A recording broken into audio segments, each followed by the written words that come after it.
નમસ્કાર, આપ જોઈ રહ્યા છો જેકેએસ ન્યૂઝ ગુજરાતી. વાત કરીએ તો અમરેલીના સાંસદ નારાયણ કાછડિયાનું ચૂંટણીના મતદાન બાદ કાઢ્યો બળાપો. 35 થી 40 વર્ષથી ભાજપ સાથે જોડાયેલો છું અને કાર્યકર્તા સાથે જોડાયો છું તેવું નારાયણ કાછડિયાએ જણાવ્યું હતું. કાર્યકર માટે રાત્રિના પણ કોલ કરજો, તમારા માટે દોડ્યો આવીશ તેવું નારાયણ કાછડિયાએ કહ્યું હતું. ભાજપના કાર્યકર્તાઓને ધમકીઓ આપી તોડવાની ધમકીઓ આપતા હતા ને પોલીસને ધમકીઓ આપતા હતા અને કોંગ્રેસમાંથી આવેલા નેતાઓ સામે નારાયણ કાછડિયાની નારાજગી બહાર આવી હતી. કોંગ્રેસને પ્રોત્સાહન મળે અને ટિકિટ મળે તે ભાજપના કાર્યકરોને સામે બેસવું પડે તે વ્યાજબી નથી. ભાજપની વિશાળ કાર્યકર્તાઓની ફોજ હોવા છતાં વિપક્ષ હફાવે છે. અમરેલી લોકસભામાં 1.5 લાખ મત ઓછા પડ્યા હતા તેવું નારાયણ કાછડિયાએ જણાવ્યું હતું. 2019માં 2 લાખ ઉપરાંત જીત્યા હતા કે જિલ્લા પંચાયત કે એક પણ ધારાસભ્ય ન હતા છતાં ભાજપને લીડ મળી હતી. નારાયણ કાછડિયાએ જણાવ્યું હતું. અમરેલી લોકસભા બેઠકના ઉમેદવાર અંગે ઇલેક્શનમાં 23 લાખની વસ્તી અને 17 લાખના મતદારોનો ભાજપે દ્રોહ કર્યો હતો અને દિલીપ સંઘાણી, મુકેશ સંઘાણી, બાવકુંધાર, ડોક્ટર કાનાબાર, હિરેન હિરપરા જેવા ભાજપમાં મજબૂત ચહેરાઓ હતા તેવું નારાયણ કાછડિયાએ કહ્યું હતું. ગુજરાતીમાં થેન્ક યુ ના બોલી શકે તેવા ઉમેદવારને ટિકિટ આપીને ભાજપના કાર્યકર સાથે દ્રોહ કર્યો હતો. 2009, 2014, 2019 ના ત્રણ વખત મને સાંસદ તરીકે ચૂંટીને મોકલ્યો હતો. તે બદલ પણ હું સાવરકુંડલાના શહેર અને ગ્રામ્યના કાર્યકર્તાનો ખૂબ ખૂબ આભાર માનું અને સાવરકુંડલા તો મારું પોતીકું છે કે આજે 35 થી 40 વર્ષથી હું આ સાવરકુંડલાની સાથે જોડાયેલો. ત્યારે સાવરકુંડલાનો એક કાર્યકર્તા, સાવરકુંડલા શહેર હોય, સાવરકુંડલા ગ્રામ્ય હોય, તમામ કાર્યકર્તાઓ સાથે એક પારિવારિક અને પરિવારનો સંબંધ છે. ત્યારે સાવરકુંડલાના કાર્યકર્તાઓ માટે નહીં કે સમગ્ર અમરેલીના કાર્યકર્તાઓ માટે, બધાની માટે હજી પણ હું તમારી માટે ગમે ત્યારે રાતના 2 વાગે પણ તમારો ફોન હોય, તમારું કામ હોય તો તમારી માટે કાયમિક રીતે જોડાયેલો છું અને રહેવાનો છું. તમે કોઈ ચિંતા નહીં કરતા, તમે કોઈ પ્રકારની કોઈ ટેન્શન, કોઈ ચિંતા નહીં કરતા. ગમે તેવું કામ હશે તો રાતના 2 વાગે પણ તમારું કામ થશે. અને બીજું કે ઘણું મને કહેવામાં દુઃખ થાય છે પણ ના છૂટકે મારે કહેવું પડે. કોઈ પણ કાર્યકર્તાને, ભારતીય જનતા પાર્ટીનો કાર્યકર્તા ઊભો કરતા 10 વર્ષ લાગે, એ કાર્યકર્તાને તોડવામાં ખાલી 5 મિનિટ લાગે.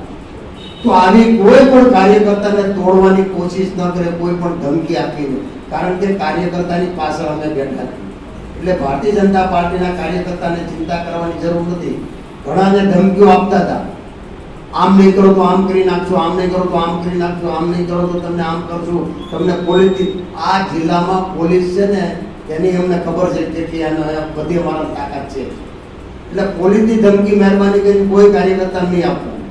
અને કોઈ પણ કાર્યકર્તાને, આપણે પાર્ટીના કાર્યકર્તાઓ છે, આપણે કોઈ ખોટું કામ નથી કરવાનું, ખોટું કામ આપણે કરવાનું પણ નથી. એટલે આપણે કોઈથી ડરવાનું નથી, કારણ કે ભારતીય જનતા પાર્ટીનો આપણે ગળામાં કેસ ના કર્યો. અને આજે જે ગઈકાલે દિલીપભાઈ નો લગભગ તો બધી જગ્યાએ તમે જોયું કે કોંગ્રેસમાંથી કે આપમાંથી સવારમાં આવે, બપોરે એમને હોદ્દો મળે, બીજે દિવસે એમને કેબિનેટની મંત્રીના પદ મળી જાય, સંગઠનના પદ મળી જાય, ધારાસભ્યની ટિકિટો મળી જાય. તો ભારતીય જનતા પાર્ટીના એક સાંસદ તરીકે તમે પાર્ટીની અંદર લો, અમને કોઈ વાંધો નથી. પાર્ટીના નિયમ પ્રમાણે આપણે લેવા જોઈએ અને લઈ આપણે સરવાળો કરવાનો છે, બાદબાકી નથી કરવાની, એ અમે માનીએ છીએ. પરંતુ ભારતીય જનતા પાર્ટીના કાર્યકર્તાને ભોગે નહીં. ભારતીય જનતા પાર્ટીનો કાર્યકર્તા 35 વર્ષથી ઘૂંઘટ પાથરતો હોય, ભારતીય જનતા પાર્ટીના ઝંડા લગાડતો હોય, ભારતીય જનતા પાર્ટીના નારા લગાડતો હોય, અને તમે કાલે સવારે લઈ આવો, એ તમે સ્ટેજ ઉપર બેસતો હોય અને ભારતીય જનતા પાર્ટીનો કાર્યકર્તા, સિનિયર કાર્યકર્તા હોય, એ સામે બેઠતો હોય, એ કેટલા અંશે વ્યાજબી છે.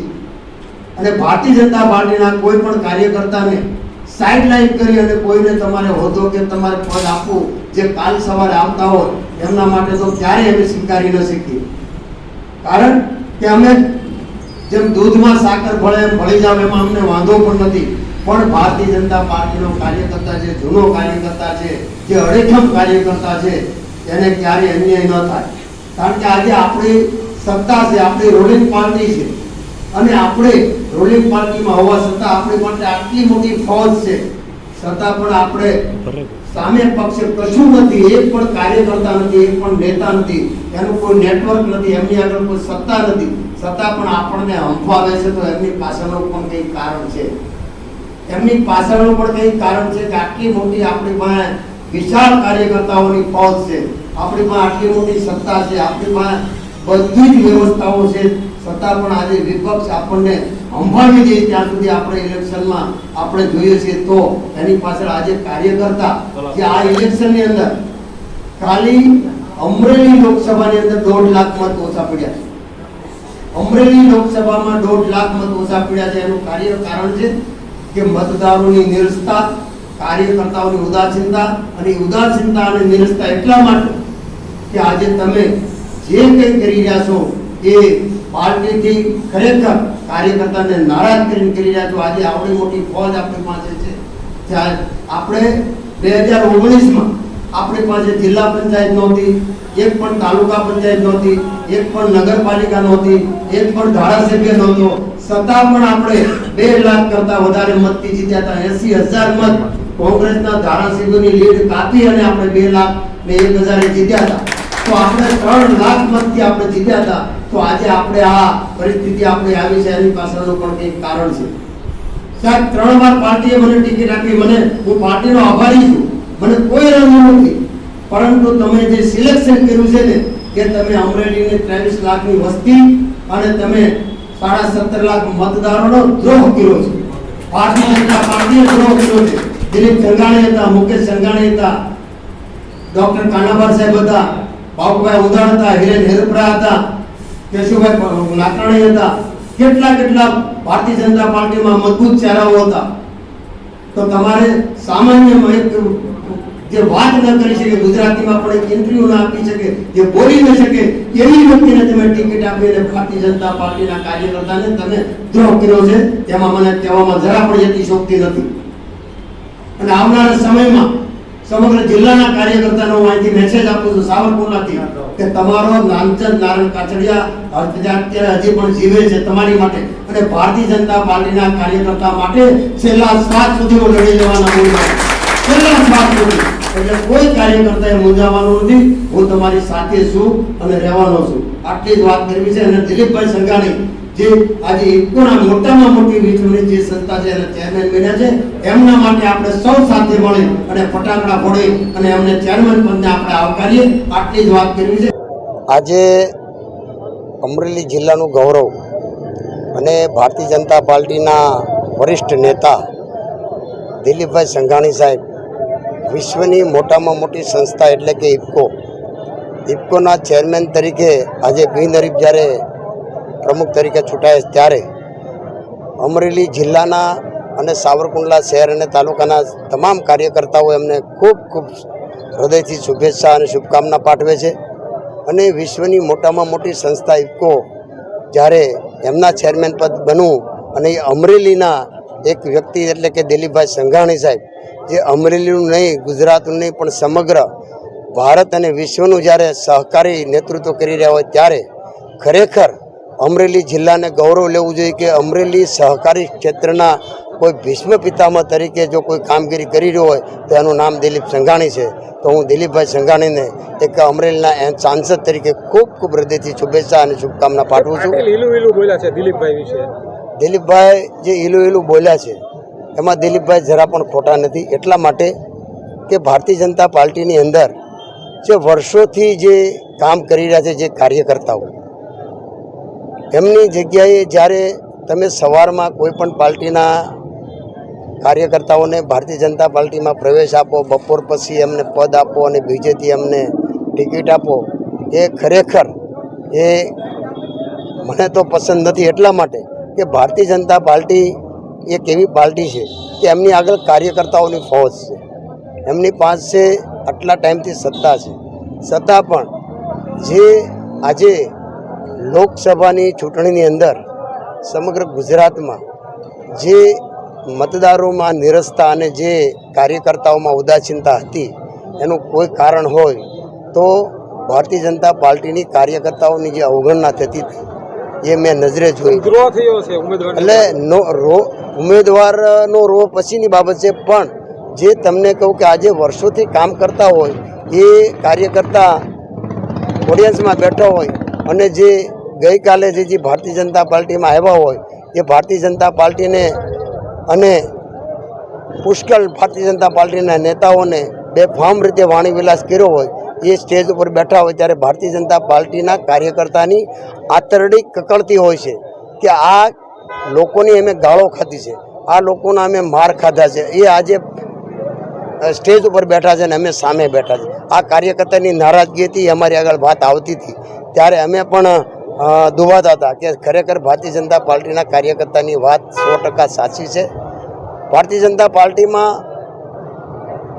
કોઈ પણ પાર્ટીના કાર્યકર્તાને લેવાય ન લેવાય એવું નથી કહેતા, પરંતુ પણ એમનું દરેક ગુણ અવગુણ જોઈ અને પછી ભારતીય જનતા પાર્ટીમાં લે તો ઘણી સારી બાબત કહેવાય. ઉમેદવારને લઈને તમે એવું હમણાં કીધું કે ઘણા બધા હા, ઉમેદવારમાં પણ મને ટિકિટ નથી આપી એટલે મને બિલકુલ અફસોસ પણ નથી. હવે તો ચૂંટણી પણ પૂર્ણ થઈ ગઈ છે એટલે મને બોલવામાં જરા પણ વાંધો નથી, કારણ કે મેં પણ તનતોડ મહેનત કરી છે ભારતીય જનતા પાર્ટી માટે. મેં મહેનત નથી કરી, મેં ભારતીય જનતા પાર્ટીને મારા 38 વર્ષ ત્યાં ભારતીય જનતા પાર્ટીમાં, એટલે ભારતીય જનતા પાર્ટી માટે મારું રૂવાડું ખેંચો તો ભારતીય જનતા પાર્ટીનું લોડ નીકળે.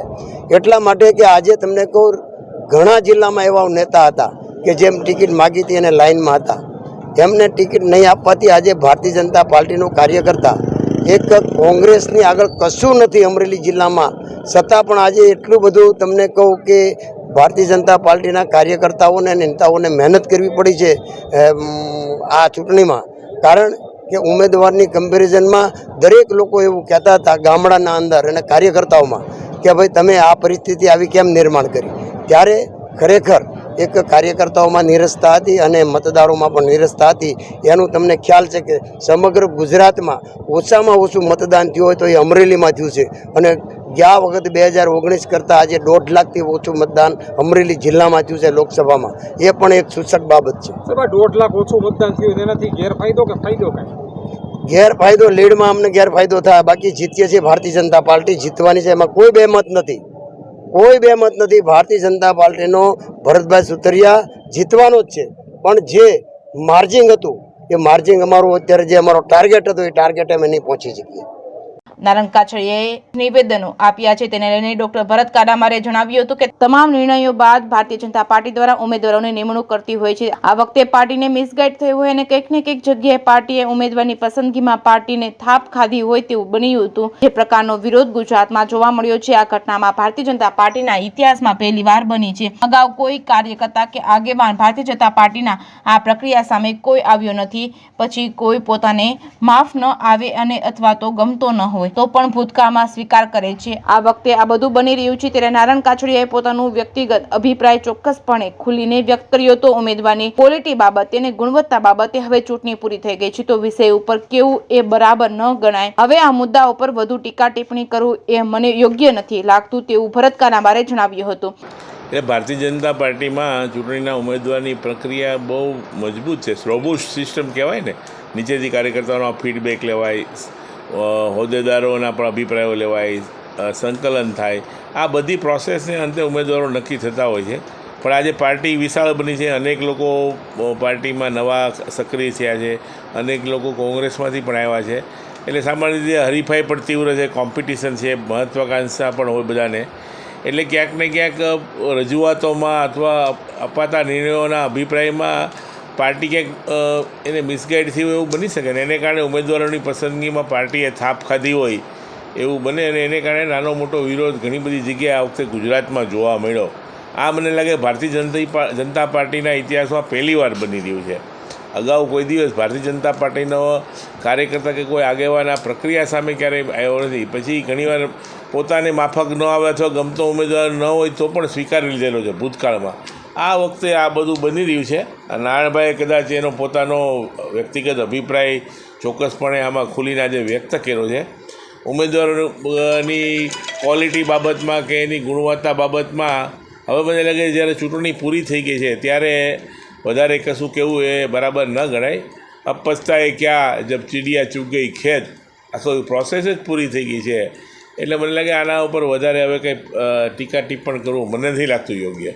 ત્યારે વધુમાં આ બારામાં કોંગ્રેસના ઉમેદવાર જેને ઠુમ્મને પૂછતા ત્યારે તેને જણાવ્યું હતું કે નારાયણ કાછડિયાએ જે જણાવ્યું છે તે સત્ય કીધું છે. જ્યારે લોકસભાની ચૂંટણીના પ્રચાર પ્રસારમાં નીકળી હતી ત્યારે ખૂબ બધા ભારતીય જનતા પાર્ટીના કાર્યકર્તાઓને નિષ્ક્રિય થઈને બેઠા હતા. ત્યારે એમનો સંપર્ક સાધતા જણાવ્યું હતું કે આમ તો અમે નિષ્ક્રિય બેસી એ નહીં, પણ જે પ્રકારે પાર્ટીની પરિસ્થિતિ થઈ રહી છે અને કોંગ્રેસ તેમજ આમ આદમી પાર્ટીના કાર્યકર્તાઓ ભાજપમાં જોડાઈ રહ્યા છે અને તેમને અમારા કરતાં પણ વધુ મહત્ત્વ આપી રહ્યા છે. અમને એવું લાગી રહ્યું છે કે પાર્ટી માટે આટલો ભોગ આપ્યો તેમ છતાં અમને મહત્ત્વ નથી મળી રહ્યું. ત્યારે જેની ઠુમ્મરે કહ્યું હતું કે આ ભારતીય જનતા પાર્ટીના પૂર્વ સાંસદ નારાયણ કાછડિયાએ આજે નિવેદન આપ્યું છે તે નિવેદનમાં પોતાની વેદના ઠાલવી તેમને હું સલામ કરું છું. ભારતીય જનતા પાર્ટીના પૂર્વ સાંસદ હોવા છતાં સત્યને બહાર લાવવા ચૂક્યા નથી. સત્યને ઉજાગર કરવા માટે અનેક કાર્યકર્તાઓનો અવાજ બન્યા છે અને એક વખત કાર્યકર્તાઓને આગેવાનોએ કોંગ્રેસના પક્ષને લઈને વિખવાદની વાત કરી હતી, જૂથવાદની વાત કરેલ છે. ત્યારે આજ કકળાટ ભારતીય જનતા પાર્ટીના ચરણસીમાએ આવ્યો છે અને બહાર આવીને દાવા નળની જેમ ફાટી રહ્યો છે. અંતે મેં ચૂંટણી પ્રચારમાં પણ કહ્યું હતું કે ભારતીય જનતા પાર્ટીનો અંત હવે અમરેલીમાં નિશ્ચિત છે. જે કેસની ગુજરાતી સાથે જૈનિક સોજિત્રા, અમરેલી. અમરેલીના ભારતીય જનતા પાર્ટીના પૂર્વ સાંસદ નારાયણભાઈ કાછડિયાએ આજે જે કીધું છે એ એકદમ સત્ય કીધું છે. હું પોતે મારા કોંગ્રેસ પક્ષના ઉમેદવાર તરીકે ચૂંટણી પ્રચારમાં નીકળી ત્યારે ખૂબ બધા ભારતીય જનતા પાર્ટીના કાર્યકર્તાઓ નિષ્ક્રિય થઈને બેઠેલા હતા. ત્યારે એમના સંપર્ક સાધતા એમણે જણાવ્યું કે બેન, આમ તો અમે નિષ્ક્રિય ના બેસીએ, પણ જે પ્રમાણે પાર્ટીની પરિસ્થિતિ થઈ રહી છે, બહારથી તમારી પાર્ટીમાંથી, આમ આદમી પાર્ટીમાંથી ને અન્ય પાર્ટીઓમાંથી કાર્યકર્તાઓ જ્યારે જોડાઈ રહ્યા છે ત્યારે અમને એવું લાગે છે કે એમનું મહત્ત્વ અમારા કરતાં પણ વધારે છે. અમે આટલા વર્ષનો પાર્ટીમાં ભોગ આપ્યો છતાં પણ ક્યાંક મહત્ત્વ નથી મળતું. ત્યારે આ ભારતીય જનતા પાર્ટીના પૂર્વ સાંસદ નારાયણભાઈનું જે આજનું સ્ટેટમેન્ટ આવ્યું છે, આજે એમણે એમના ભાષણમાં જે વક્તવ્યમાં વેદના ઠાલવી છે, એમને હું સલામ કરું છું. આ તકે ભારતીય જનતા પાર્ટીના પૂર્વ સાંસદ હોવા છતાં પણ સત્યને બહાર લાવવામાં એમણે ઝૂક્યા નથી અને સત્યને ઉજાગર કરવા અનેક કાર્યકર્તાઓનો અવાજ બન્યા છે. ગઈકાલની ઘટનામાં જે માનનીય દિલીપભાઈ સંઘાણીએ કોર્પોરેટ વર્લ્ડમાં, કોર્પોરેટ જગતમાં પણ ભારતીય જનતા પાર્ટીની જે પ્રમાણેની દાદાગીરીનો બહિષ્કાર કર્યો ને જયેશભાઈ રાદડિયાનો જે પ્રમાણે વિજય થયો એ પ્રમાણે હવે ભારતીય જનતા પાર્ટી માટે કહી શકાય કે એમના હાથના કર્યા હૈયે વાગી રહ્યા છે. જે અનેક નેતાઓએ કોંગ્રેસ પક્ષ માટેના અનેક આક્ષેપો કરેલા હતા, આંતરિક વિખવાદની વાત કરેલી હતી, આંતરિક જૂથવાદની વાતો કરેલી હતી, ત્યારે આ જ કકળાટ અત્યારે ભારતીય જનતા પાર્ટીમાં ચરમસીમાએ આવીને બહાર દાવાનળની જેમ ફાટી રહ્યો છે. ત્યારે હવે અંત, મેં તો મારા ભાષણમાં ચૂંટણી પ્રચાર દરમિયાન પણ કહેલું હતું કે ભારતીય જનતા પાર્ટીનો અમરેલીમાં અંત નિશ્ચિત છે. અને જે કોંગ્રેસ જે દાવો કરેલો હતો કે 26માંથી 26 સીટો ભારતીય જનતા પાર્ટી ગુજરાતમાં જીતીને બતાવશે, અત્યારે હું પ્રબળ રીતના કહી શકું છું અને આપના માધ્યમથી કહેવા માગું છું કે આ બ્રેક અમરેલીની સીટ લગાવીને બતાવશે.